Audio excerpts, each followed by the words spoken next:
शाळांमध्ये आता हिंदी सक्ती विरोधात मनसे आक्रमक झाली आहे। आम्ही हिंदू आहोत, हिंदी नाहीत।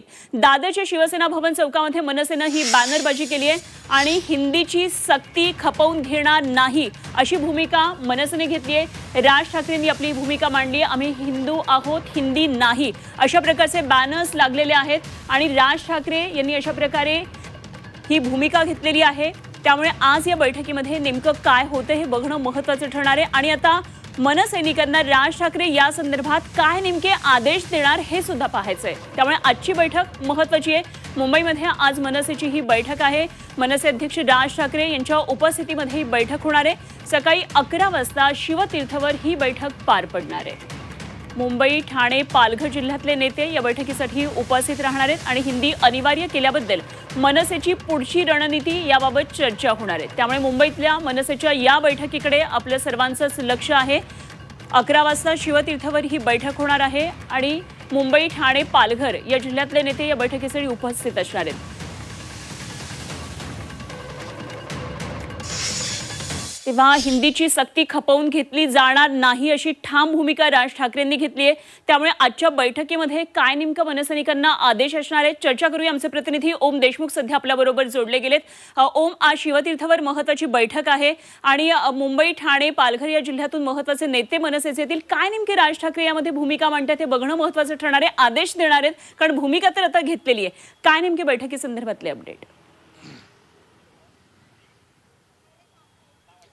अनुपमा, निश्चितच राज्य सरकारने पहिलीपासून हिंदी अनिवार्य करण्याचा निर्णय घोषित केला आणि त्यानंतर खऱ्या अर्थाने या वादाला तोंड फुटलं।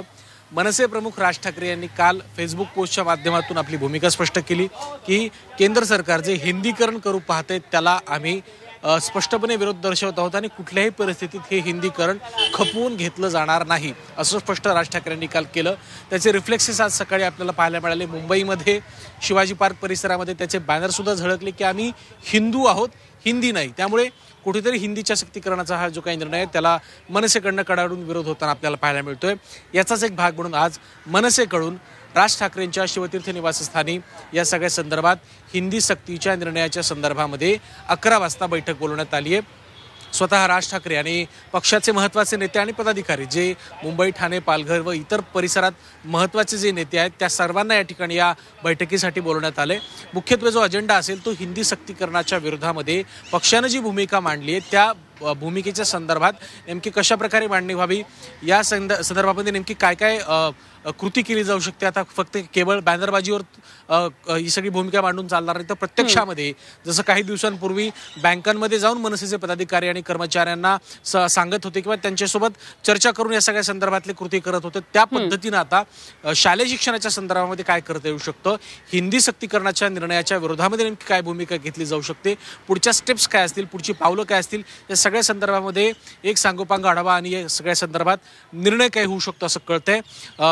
आता मुळामध्ये या निर्णयाच्या अनुषंगानं राज ठाकरेंच्या पक्षाची भूमिका काय असणार आहे, कारण भूमिका जरी काल जाहीर झाली असली तरी पुढची पावलं काय असतील याबद्दल या बैठकीत चर्चा होऊ शकते असं कळतंय। त्यामुळे अंतिमतः बैठकीत नेमकं काय घडतंय हे स्पष्ट झाल्यानंतर मनसेची पुढची भूमिका आणि मनसे यानंतर काय करणार आहे हे स्पष्ट होईल। त्यामुळे मनसेच्या भूमिकेकडे लक्ष असणार आहे, कारण जर त्या भूमिकेमधून कायदा सुव्यवस्थेची परिस्थिती निर्माण झाली तर ते देखील आव्हान राज्य सरकारसमोर असणार आहे। कारण बँकांच्या मराठी सक्तीकरणाच्या संदर्भात जी काही कारवाई मनसेकडनं सुरू झाली होती त्यावेळेला अनेक ठिकाणी गुन्हे दाखल झाले होते। मनसेच्या पदाधिकाऱ्यांनी मारहाण केल्याचे सुद्धा प्रकार समोर घडले होते। मनसेने हा जरी इशारा दिलेला असला तरी नवीन शैक्षणिक धोरणाचा हिंदी हा एक भाग आहे आणि काल त्यावर मुख्यमंत्र्यांची सुद्धा प्रतिक्रिया आली होती। त्यामुळे राज्य सरकार या भूमिकेचा आता कशा पद्धतीनं ही भूमिका कशी स्वीकारत आहे किंवा काय नेमकं याला उत्तर असणार ते सुद्धा बघणं महत्त्वाचं ठरणार आहे। ओम, धन्यवाद दिलेल्या सगळ्या सविस्तर माहितीसाठी। जरूर या घडामोडीवर लक्ष ठेवून राहा।